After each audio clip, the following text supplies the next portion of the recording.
Hello, my name's John Evans and I'm responsible for the Field Applications team supporting Dialog's Smart Bond family of products. Today, I'd like to introduce the Smart Snippets SDK 5 that supports the DA14580 product family. SDK 5 is the latest SDK that's been built on feedback from developers. It's simpler, easier to use and more intuitive. The main area of changes are clearer separation between application code and communication/platform code, an improved directory and file structure, a set of new APIs and many other features. We strongly recommend all the developers to start using SDK 5 for new projects, but please note we will continue to support customers who decide to stay with SDK 3. To download the SDK 5, you can visit Dialog's customer support site. You can find more information on the different Smart Bond devices and navigate to the product for your application. Once in the product folder, you can navigate to Software and Tools, where you'll find SDK 5 and SDK 3.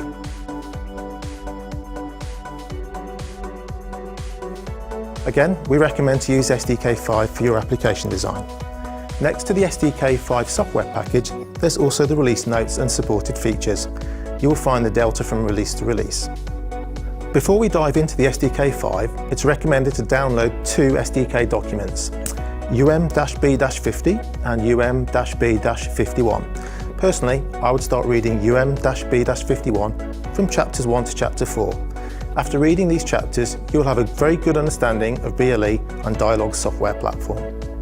The chapter 11 is also important. We will come back to that later. The rest of the chapters can be used as a reference book for more in-depth learning.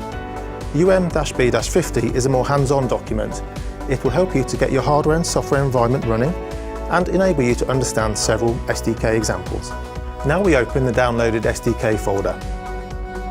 At the top level, you'll find four folders: Binaries, Projects, SDK and Utilities.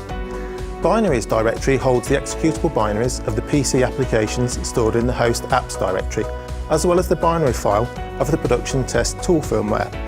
These binaries are provided so the developer can run or test the application with no need to compile the projects. SDK directory holds the core files of the SDK.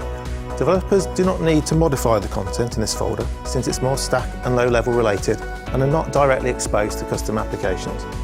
Then you have Utilities folder where you can find several utilities and tools. Finally, Projects directory contains the various SDK example projects. The Projects directory is divided into two main directories, host_apps and target_apps. Host_apps directory holds example applications that run on the external processor, PC or other CPU. Target_apps holds example applications that run on the DA14580, 581 or 583 SoCs.